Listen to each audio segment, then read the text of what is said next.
At first, you both seem pretty cordial to each other. Fast forward a few weeks, he's calling you the head clown. Yes.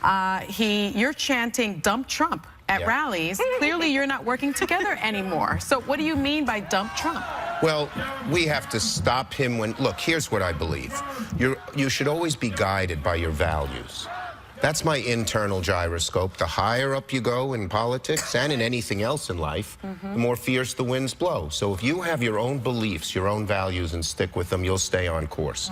So when Trump calling me names doesn't affect me, Trump trying to flatter me, which he did, doesn't affect me. If he sticks with the right values, I won't oppose things just because the name Trump is on it.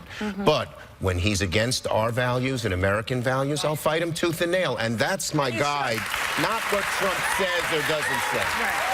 Right.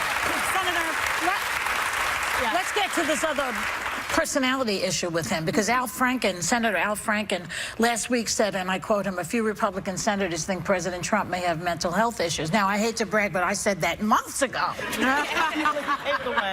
And I got a lot of flack from Bill O'Reilly saying I was being disrespectful, but now everybody's wondering about it. Do you share his concerns? Let me put it like this. When you talk to Republicans quietly, you know, in the cloakroom, in the gym, they are having real problems with him. Now, very few, John McCain to his credit, but very few have had the courage to oppose him, even though they know he's doing a lot of things that are against what America is all about. What are they afraid of? Well, they're party loyalists. He's given them a Supreme Court nominee that they want. But my prediction is he keeps up on this path, which is likely. I don't think he'll change. Within 3-4 months, you're going to see a whole lot of Republicans breaking with him. I hope so. And that's the salvage of America. I hope so. That is the hope of America.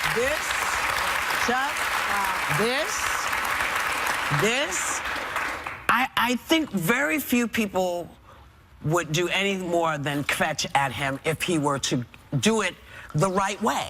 Do you know what I mean? If you do things the right way, then we can have a dialogue and disagree as we do. But the minute you veer off into some insane place, when you put people in charge who truly don't know what they're doing, I have questions to the Republicans. Why would you allow all of this? So is the Republican happier because he's got a Supreme Court nominee? Is that more important than what the Constitution stands for? You're right, Whoopi. I was so disappointed. So many of the cabinet was the worst cabinet I've ever seen in the history of America. First, Donald Trump, Donald Trump campaigned on cleaning up Wall Street and getting the special interests and swamp out of the cabinet. We call his cabinet the swamp cabinet, billionaires and bankers.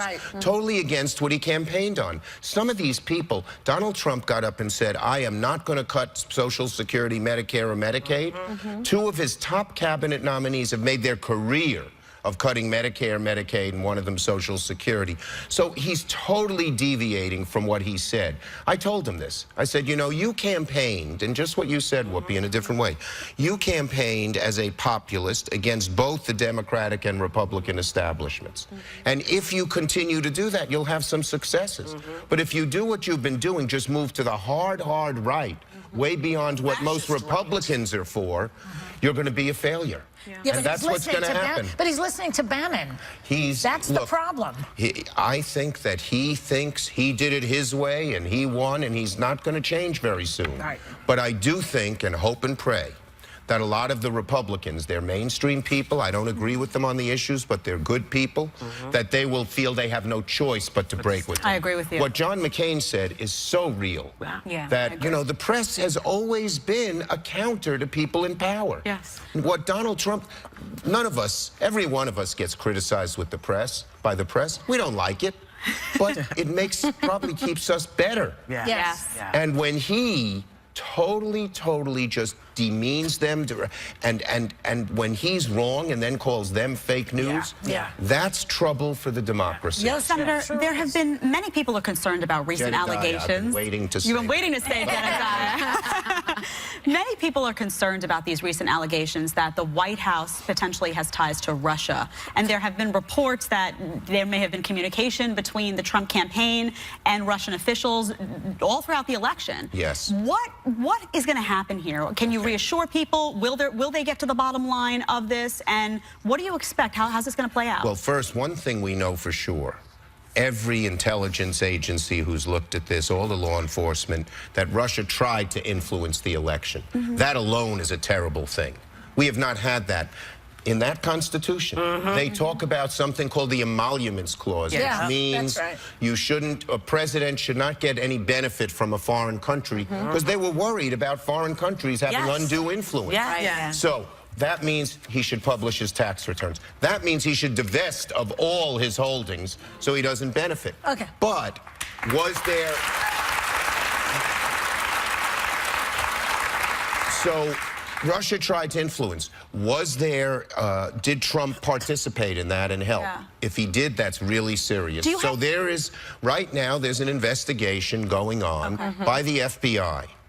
And what I have called for today, actually, in a article in the Washington Post, I am worried that Jeff Sessions, the Attorney General, is so close to Trump in so many ways that that investigation certainly won't have the appearance of impartiality and may not be impartial itself. So I've called today on Jed Sessions to recuse himself. And if you agree with that, TV audience, tell your senator or congressman to do it.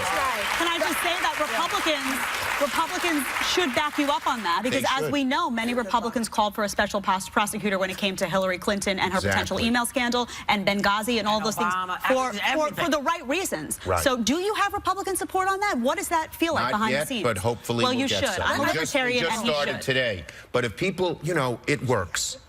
These ideas of people going to town hall meetings and telling their Republican senators and congressmen they should change works. Yes. Writing, calling, emailing, tweeting works. Please do it. About his taxes, just before we go to break, I have to know this because there's a law, a 1924 law, that gives certain congressional committees the power to subpoena tax returns. The chairman of the Ways and Means Committee, his name is Kevin Brady, he can request them. Right. He's shooting that law down, citing privacy concerns. Now, isn't the... It is. That's bunk. There is no, it's a law, and he can ask, so can Orrin Hatch, who's the head of the Finance Committee, and Ron Wyden, who's from Oregon, who's the Democratic ranking member, has asked Orrin Hatch to use this law. We're going to push hard for this law. The president has no excuse not to make all his tax returns public. That's an obligation of every president.